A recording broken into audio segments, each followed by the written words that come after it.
Monday, everyone. Happy Monday, guys. My name is Jill Villiers. That over there is Winston Broderick, and we are your hosts of Say That channel. So, for Say some that. people, it's a mindful Monday. For others, it's a motivational Monday. But on Mondays, for us, it's the Monday Rundown. And that's where we get to talk about all the things that we don't get to talk about on our Wednesday shows, because Wednesdays are for business and entrepreneurship.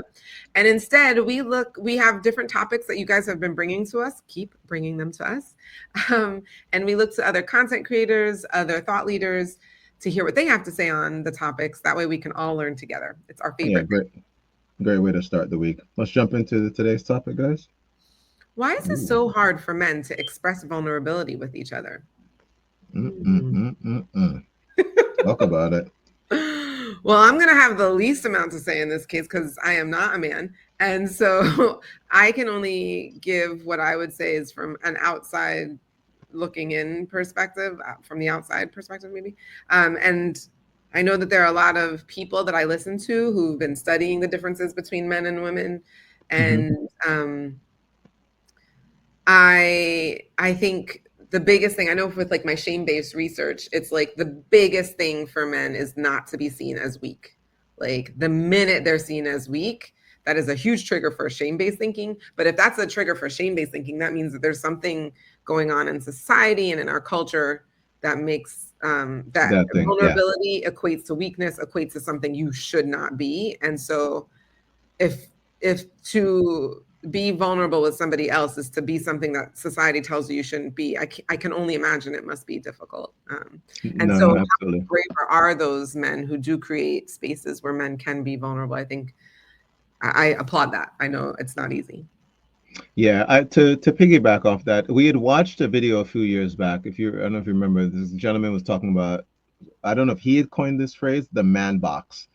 And just to give you guys a general idea, it was him describing just, I guess, what it meant to be a man and how he felt confined by these descriptive things. And I know terms now are used like alpha, sigma, beta, like,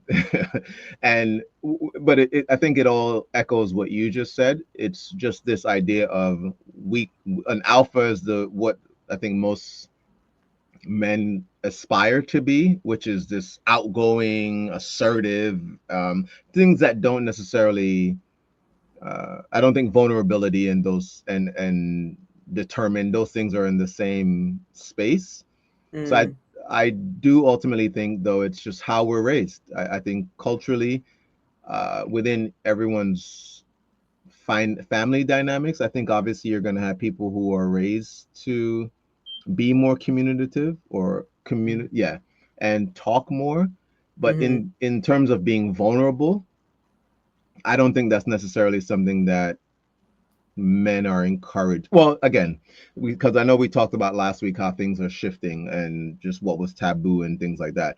I do think this is changing. I do think mental health as a whole is a subject that people are opening up more about. And for certain, I know that male mental health is a huge subject matter that people are being just talking about more openly.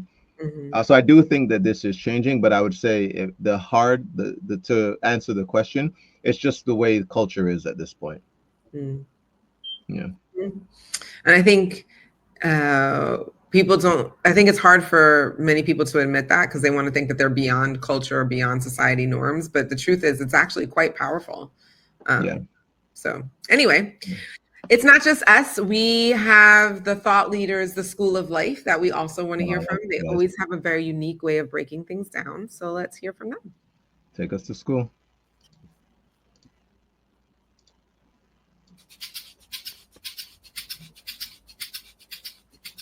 There are, of course, exceptions, buddies who know all about intimacy and coziness, camaraderie and connection. But let's state the darker and more general truth plainly. Friendship is difficult for men. For every man who can claim a decent male friend, there must be at least 8 who, in the honesty of their deep minds, know they have none that truly merit the term. The problem, though it strikes at an individual level, is anchored in larger societal forces. Men are lonely not through any specific deficiency on their part, but because of an inherent conflict between what's required of being a man on the one hand and what's involved in being a friend on the other. The bedrock of true friendship is, unfortunately, mutual vulnerability. We may naturally foster a friendship by discussing how many goals Manchester United scored in the year of the last World Cup, or how hypersonic aeroplane engines work, or the average return of an S&P 500 stock. There can be a certain interest in thinking together about the classical influence within Picasso's late period, or the idea of justice in Plato's The Laws, or the influence of Plotinus on early Renaissance thought. But genuine friendship, the sort that nourishes and sustains, that argues against despair and helps with the eeriness of the early hours, that has to begin somewhere else. It starts the moment that one person says to another, "I'm going out of my mind," or "I hate my partner's guts," or "I'm terrified," or "help me." It starts when a man can admit, "I'm in love with a colleague," or "I can't get it up anymore," or "the anxiety never stops." There won't be a friendship that properly counts until we can reveal ourselves to be as weak as we are, until we can confess that we've been lying to preserve face, and that the truth is far ghastlier and sadder, far more tender and more pathetic than we've yet been able to let on. Regrettably for men, since the earliest days, across civilizations, it's been self-evident that to be a man involves something else entirely, being unflinching and solid, unperturbed and straightforward, buoyant and resourceful. It's about not minding that we've been left or sacked, humiliated or bullied.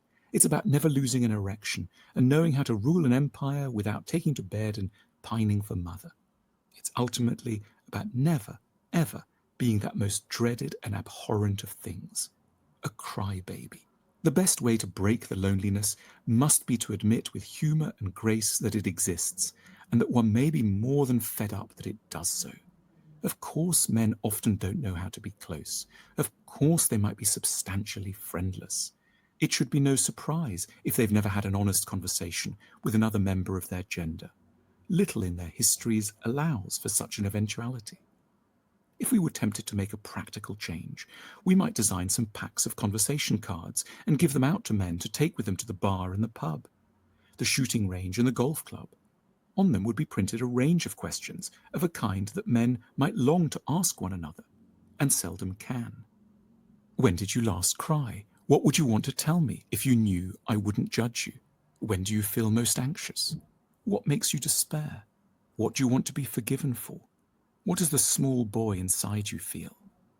Most would agree that such cards were naturally idiotic and unnecessary, but how useful they might be if they provided even a small opportunity for a few men to let down their guard and reveal a more complex reality.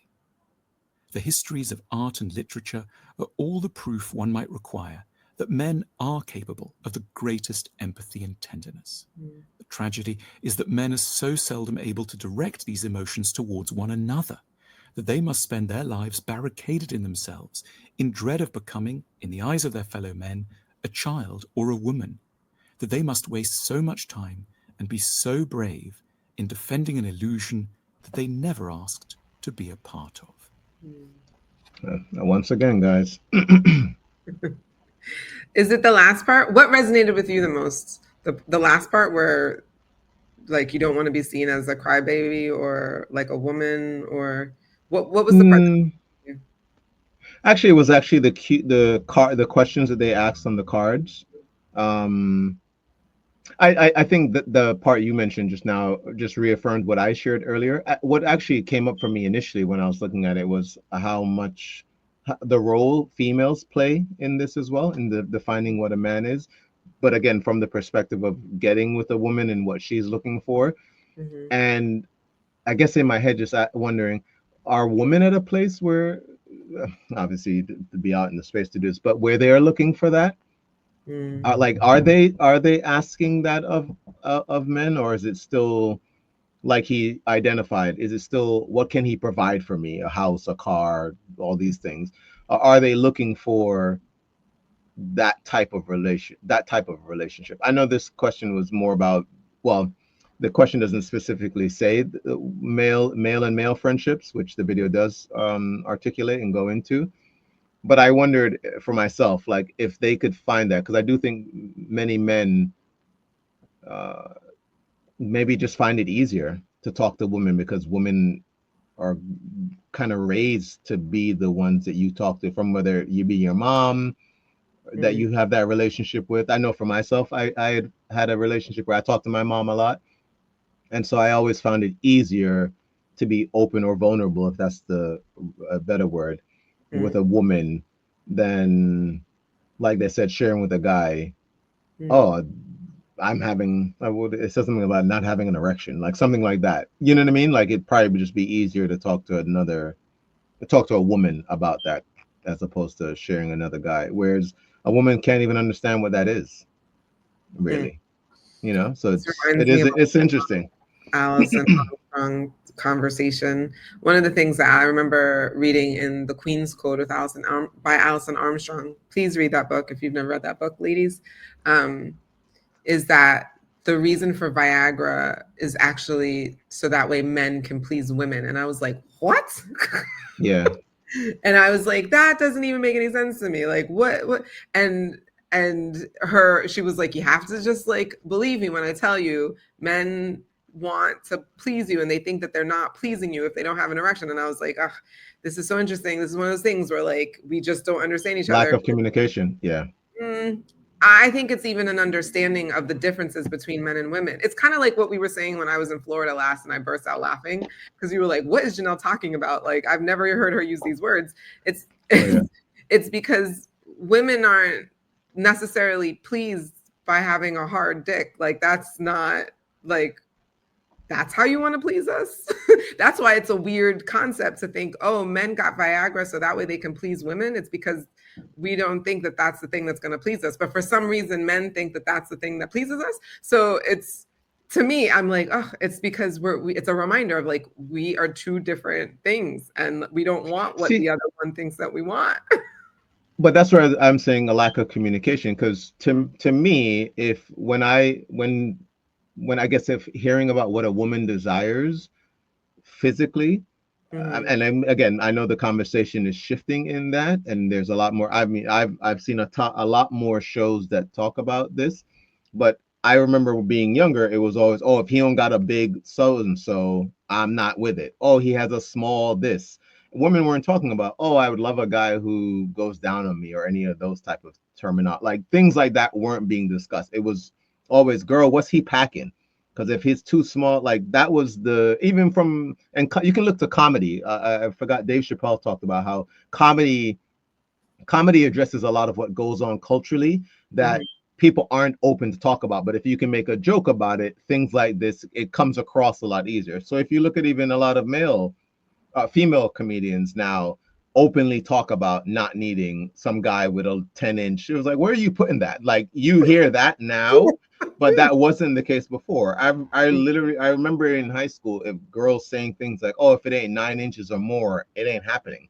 There's a significant, if you do your research, that percentage of men that even have that, it's so small. So for any guy hearing that, they're immediately they're already taking themselves out of contention to even get with a nice or beautiful woman, because they weren't physically endowed with something that, again, you're not getting that unless you're penile surgery. Like when you hear guys going out and doing that, again, is it the guy who's sitting there wanting to look at himself with that, or does he believe that by getting this, I'm more likely to get a partner or a woman that's looking? Do you know what I mean?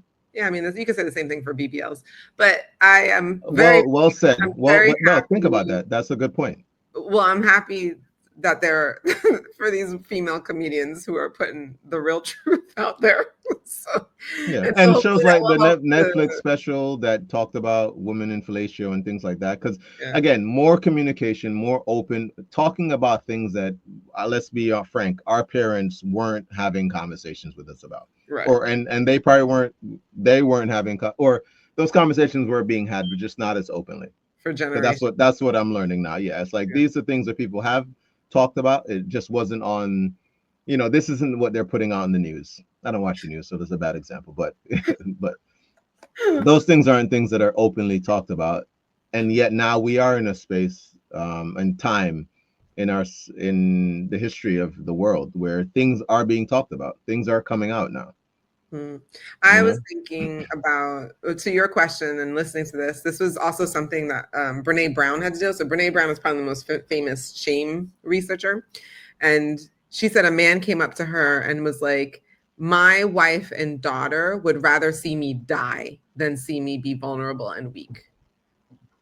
And so the context of that is that he really wanted her to have more conversation around shame and men and all that other stuff, but it made her like what? Like it took her aback, and it did make her like look into that more. But for me, I remember hearing that and thinking, is that true? Would I rather see a man die than see him be vulnerable and weak? And what I will say is, interesting. If I see a man who isn't decisive or goal-oriented, or I guess ambitious might be the word, which I know are considered male, like that's like a way to be a man or whatever, right? If I'm with him, if I love him, I'd be a little worried. Like I'm not gonna lie, I'd be like, oh gosh, like what's going on? But I wouldn't be like, what's wrong with you? I wouldn't do that. But I'd be worried. I'd be like, is everything, like what's going on? And I would hope to have a conversation, and hopefully through talking, I can help to build him back up and to remind him of who he really is. But I had to think to myself, it's true. It would make me worry. Like at first I'd be like, what? Like, is everything like my first reaction is everything okay? Like, are you all right? What's going on? To that point, I still wonder, and I wonder if you took like a census and asked women what they find attractive. And I personally, I don't know this to be a fact, obviously, but my personal thought would be, I don't think vulnerability would be on their list of attractive male attributes. And if it was, I certainly don't think, if it was a list of 10, I don't think it would be in the top 5. Personally. So I think women see that as being communicative. Someone who's able to be communicative is also someone who's willing to be vulnerable. And I know that's a high priority in a lot of women's lists. That's okay. I like the choice of words there. I still think there's a difference between a guy who likes to talk, because it could be a bravado kind of thing, and one that's going to tell you what. That's the difference. Yeah. So for women, when they think of a man who is able to communicate, they mean to share feelings, which I understand men translate that to, oh, you want me to be vulnerable? You want me to really share my feelings? But that's again, it's like a difference between how men and women see and maybe even speak. But I know that's high on a lot of women's lists. Like, I would really like to know how you feel, but instead you just don't talk. It's not just that you talk. It's about what you're talking about. You're talking about. No, very so. And I wonder what age women are the ones that are recognizing that. That'd be the other part that I'd be very interested to see, because I would feel like it's probably women who, I would say 30s and later life. Yeah. I would say maybe even, well, I wouldn't even know to be in that space. No, I definitely know it's 30s and over, because I'm a woman and I talk to women in that age.